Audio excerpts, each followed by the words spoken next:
প্রিয় দর্শক বন্ধুরা, উঠে আসছে আপার প্রাইমারি থেকে গুরুত্বপূর্ণ খবর আপডেট, যেখানে 11 জনের শূন্যপদ কার্যত 24টি কিন্তু থাকলো এই প্রসঙ্গ এবং স্কুল ও ক্যাটাগরির গুরুত্বপূর্ণ সংবাদ।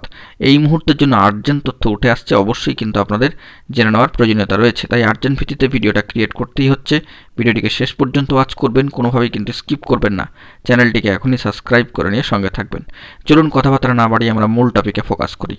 বন্ধুরা, এই মুহূর্তে দাঁড়িয়ে আপার প্রাইমারি থেকে বড় খবর, যেখানে একটি তথ্য পরিসংখ্যান উঠে আসছে যে 11 জনের কার্যত শূন্যপদ থেকে গেল 24টি, এবং সেক্ষেত্রে স্কুল ক্যাটাগরির কি রিলেটেড তথ্য বেরিয়ে আসছে সেই দিকে আমরা একটু ফোকাস করব। বন্ধুরা, যতটুকু জানা যাচ্ছে যে ইতিমধ্যেই কিন্তু দ্বিতীয় কাউন্সেলিং প্রসিডিওর সম্পন্ন হয়ে গিয়েছে শিডিউল অনুযায়ী 23/12/2024 তারিখে, এবং উল্লেখযোগ্যভাবে দেখা যাচ্ছে যে অ্যারাবিক বা আরবি বিষয়ের ক্ষেত্রে জেনারেল ক্যাটাগরিতে থাকা অনেক স্কুল কার্যত শিক্ষক কিন্তু পেলেন না।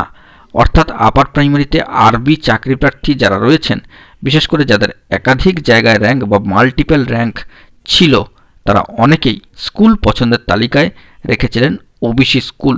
স্বাভাবিকভাবেই অধিকাংশ প্রার্থী ওবিসি স্কুল পছন্দ করার কারণে জেনারেল ক্যাটাগরিতে থাকা স্কুলগুলি খালি থেকেই গেল, অর্থাৎ সেটা কিন্তু পূরণ করা গেল না, যেমনটা সামাজিক গণমাধ্যম সূত্রে উঠে আসছে পত্রপত্রিকায়।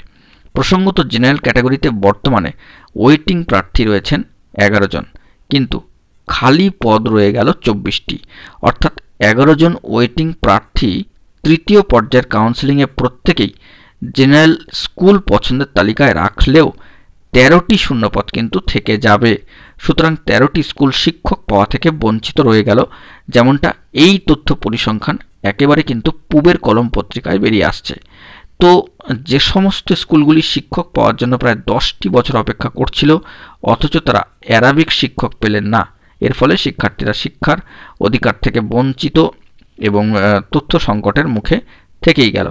তো এবার একটি প্রশ্ন, যে ওই স্কুলগুলো কি অ্যারাবিক শিক্ষক পাবেন না? তো শূন্যপদগুলো আর পূরণ করা কি হবে না?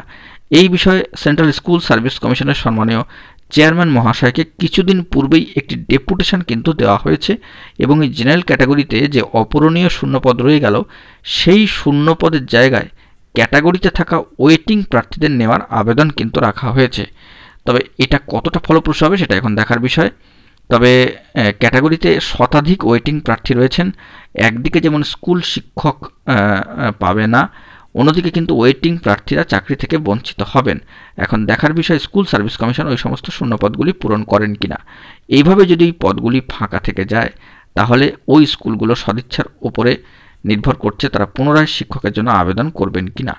তারা যদি পুনরায় আবেদন না করেন, তাহলে দেখা যাবে যে ওই সমস্ত অ্যারাবিক পদগুলি ধীরে ধীরে কিন্তু লুপ্ত হয়ে যাবে। তবে ওয়েটিং চাকরি প্রার্থীরা আশাবাদী স্কুল সার্ভিস কমিশন নিশ্চয়ই ওই সমস্ত শূন্য বা ফাঁকা আসনগুলি ক্যাটাগরির প্রার্থীদের দিয়ে পূরণ করবেন। এই প্রতিবেদন উঠে আসছে সরাসরি আজকের ডেটে দাঁড়িয়ে পূবের কলম পত্রিকায়, যা অত্যন্ত জরুরি আপনাদের মাঝখানে তুলে ধরবার জন্য চেষ্টা করলাম স্কুল ক্যাটাগরি এবং শূন্যপদ সংক্রান্ত বিষয়।